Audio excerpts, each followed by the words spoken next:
அதே மாதிரி இந்த காக்கா பாட்டி கதையில யுக்தி யூஸ் பண்ண 2 பேரை பத்தி நம்ம இப்ப பார்க்க போறோம். இப்ப என்ன பார்க்க போறோம்னா, ஒரு அழகான மாலை வேளையில அந்த தோலப்பூர்ன்ற ஒரு கிராமத்துல டுண்டு நாட்டின்னு ஒருத்தர் இருக்காங்க. அந்த டுண்டு நாட்டி எப்பவுமே லட்டு சுடுறது ரொம்ப ஃபேமஸா இருந்தாங்க. ஆனா அங்க வழக்கத்துக்கு மாறா லட்டு சுடுறதுக்கு பதிலா வடை சுட்டுக்கிட்டு இருந்தாங்களாம். அந்த வடை எப்படி சுட்டாங்கன்னா, ஒரு பெரிய வானல்ல எண்ணெயை ஊற்றிட்டு ஒன்று ஒன்றா போட்டு போட்டு எடுத்தாங்களாம். அது வடை வந்து ரொம்ப கிறிஸ்பியாக மொறுன்னு இருந்ததாம். பார்க்குறவங்கலாம் எச்சி ஊறி பார்த்துட்டு இருந்தாங்களாம். அப்பன்னு பார்த்து ஒரு காக்கா வந்துட்டு அந்த மரத்துல வந்து உட்கார்லாம் ரொம்ப பசியோட இருந்ததாம். அந்த பசியோட இருந்த காக்கா என்ன பண்ணுச்சுன்னா, அந்த வடையை பார்த்துட்டே இருந்துச்சு. அந்த வடையை பார்த்துட்டே இருக்கிறத டுண்டு நாட்டி பார்த்துட்டாங்க. கடைசியா என்ன பண்ணாங்கன்னா, டுண்டு நாட்டி காக்காவை பார்க்க, காக்கா டுண்டு நாட்டியை பார்க்க, இவங்க 2 பேருக்குள்ளயும் ஒரு ஐ கான்டாக்ட் மாதிரி போயிட்டு இருந்துச்சு.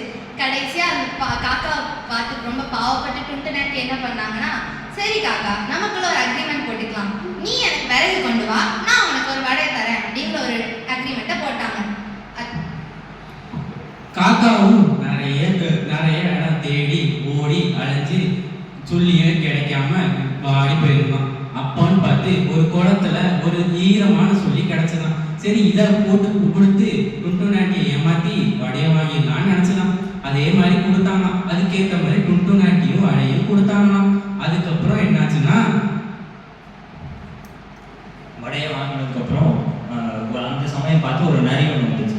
நரிக்கு மனசுல தோணிக்கிட்டே இருந்துச்சு, நம்மளுக்கும் அந்த வடை வேணும், இப்படியாச்சு நான் வந்து நரிகிட்ட இருந்து காக்காட்ட இருந்து நான் வாங்கணும் அப்படின்னு அது நினச்சிக்கிட்டே இருந்துச்சு.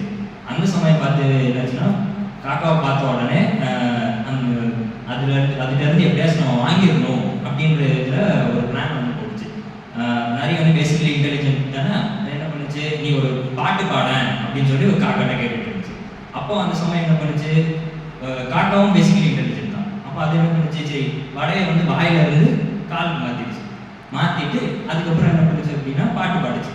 அப்புறம் என்னாச்சு அப்படின்னா, நரி இருந்துச்சு, சரி ஓகே இது இன்டெலிஜென்ட்டாக இருக்குது, சரி வராது, நம்ம வேறு ஏதாச்சும் பிளான் போடலாம் அப்படின்னு சொல்லிட்டு டக்குன்னு யோசிச்சு என்ன பண்ணுச்சு அப்படின்னா, ஆட சொல்லிச்சு. காக்காவும் என்ன பண்ணுச்சு, ஆடிச்சு. ஆடினோடனே வடையும் கீழே விழுந்துருச்சு. கீழே விழுந்தோடனே என்னாச்சு அப்படின்னா, அந்த வடையை வந்து நரி எடுத்துச்சு.